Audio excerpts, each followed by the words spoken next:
Hello, welcome to Bored and Confused, where I review shows based on two criteria. One, was I bored? Two, was I confused? Today's show is Death Becomes Her, the musical. Now, I have seen this movie, not recently, but I remember the iconic scenes from the movie. I don't think I ever thought this was the greatest movie ever. I think it was really made famous just because it was commenting on women's obsession with beauty. And we had iconic performances from Meryl Streep and Goldie Hawn and Bruce Willis and Isabella Rossellini. So, in the musical, I have to say that they're following that same formula by having iconic performances by Jennifer Simard and Megan Hilty. They did a really smart thing with this show. They used the character played by Isabella Rossellini. Her name is Viola Van Horn. Viola Van Horn opens the show, she closes the show, she shows up throughout to kind of give us a through line, which I think is really smart, especially in adapting this for the stage. Viola is played by the beautiful Michelle Williams. Now, Michelle Williams is having to walk in the shadow of Isabella Rossellini and share the stage with two scene-stealing, scenery-chewing actresses, Jennifer Simard and Megan Hilty. Michelle Williams has great vocals and she looks beautiful. The costumes look great on her, but she doesn't have that mysterious charm and humor that Isabella Rossellini had. Also, Chris Sieber, I feel, is maybe a little miscast. I don't know, it's difficult because Bruce Willis was not, you would have never seen him in the role that he played in the movie.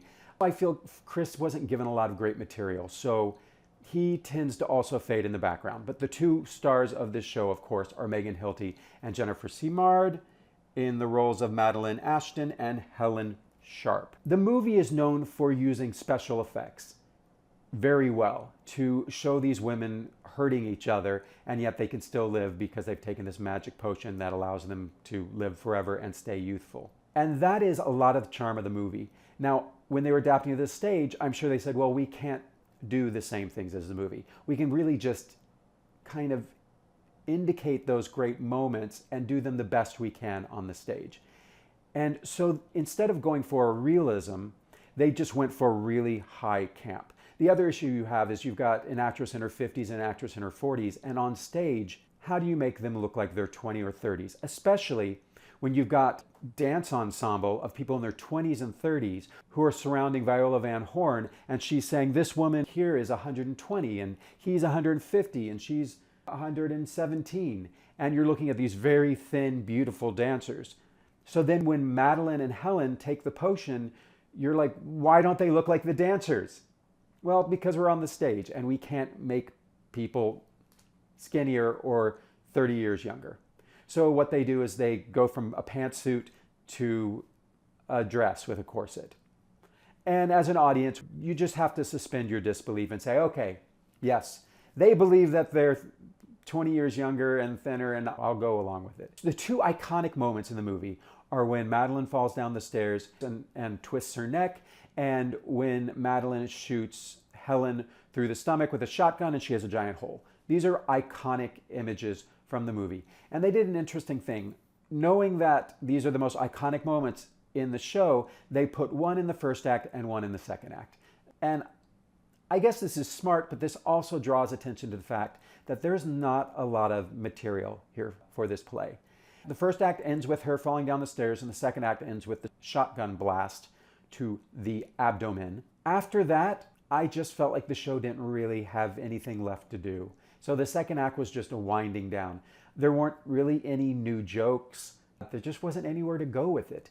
And also, talking about jokes, I felt like a lot of the jokes in the show, especially in the first act, were jokes I've heard before. There was one line about how Madeline and Helen used to be in the chorus together, and Helen says, Madeline used to be able to kick her legs really wide. So that joke comes directly from a very famous scene between Dame Maggie Smith and Dame Diana Rigg, where she says they used to be in the chorus and she could never kick her legs as high or as wide. The music for the show feels like a mashup between Beetlejuice and the Addams Family. It's a lot of tangos, a lot of minor songs, very musical comedy style. The music, for the most part, works with the camp of the show. There weren't any songs in the show where I went, that is a great song. I want to listen to that song again. That's fantastic. There's some humorous lyrics, but for the most part, just a serviceable job, both in the music and lyric department, because this show really isn't about having a great score. It's about supporting the camp element of the show. And also, I think the second act also ran out of steam because we didn't have a relationship to root for. There was no love interest. These people are all terrible people, every last one of them, and there's no true love there. The friendship between Helen and Madeline is not really a friendship. They're really enemies that just, I guess, tolerate each other. Oh, one other confusion. The beginning of the show, after we meet Madeline Ashton, Helen with her fiance, the handsome, tall, successful Christopher Sieber, and she's bringing her fiance to meet Madeline, her oldest friend, because she wants to show him off. And we learn that Madeline has stolen every one of her boyfriends in the past. And I was confused why Helen would introduce this man to Madeline knowing that she steals all of her boyfriends. And I was actually asking myself, hey, wait, has she taken the potion? Because she feels very confident of herself. And so I was just confused by why she would do that. And then, of course, what happens is Madeline steals her fiance, and it sends her into a deep depression. So I guess it's giving us the backstory of this relationship, but I found it hard to believe. I thought there was a really missed opportunity in, oh my gosh, I'm just realizing something. Okay, the opening song is for Michelle Williams as Viola Van Horn, where she basically just sets up this whole idea of eternal life. Then our first song for Megan Hilty that's supposed to establish her character is called For the Gaze. It's spelled G-A-Z-E. Now I get it. When I saw the show, she was starring in a musical called Me, Me, Me, and then she said, I'm doing it for the gays. I thought she meant she was doing it for gay people because she was surrounded by beautiful young men dancing. So that joke, who missed it? Because I saw that number and I was like, it's such a weird thing to do, is to have her sing her I Am song and have it be about how much she loves the gay people. But she's actually saying how much she loves people looking at her, which makes so much more sense. But you know what? I didn't get that. So confusion number one, right there. Look at that. I understood that we weren't doing this show realistically, so not confused because I got what we were doing. Let me tell you, when she falls down the stairs, it's really hilarious. They do a very theatrical version. There's a moment where the two women are fighting with each other and they get swapped out with body doubles, but it's clear they're not trying to hide the fact that they're body doubles. So the whole thing is just big and camp. And you know, interesting that this opening song is called For the Gays because this show is for the gays. Not the G-A-Z-E, the G-A-Y-S. It is high camp. This movie is iconic among the gay circles.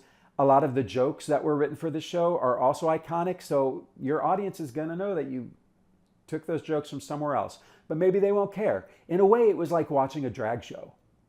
I think that's what I saw. I think Death Becomes Her is really a drag show. It's not that they're old and getting young, it's that they're bland and getting fabulous. That's what this show is. Okay, I figured it out in real time. So, if you love drag shows, you're going to love Death Becomes Her playing at the Lunt Fontaine. You know, and let me say, you get your money's worth with this show. If you like big costumes, big set pieces, dance numbers, loud singing, all of the women in every song with a big belt. So if that's what you like to pay your money for, you're going to get your money's worth with this show. Don't bore me, don't confuse me. If you do, then you lose me. Don't wanna drift away, wanna stay inside a play. Keep me engaged, keep me amused with what's in front of me, 'cause I don't wanna be bored and confused.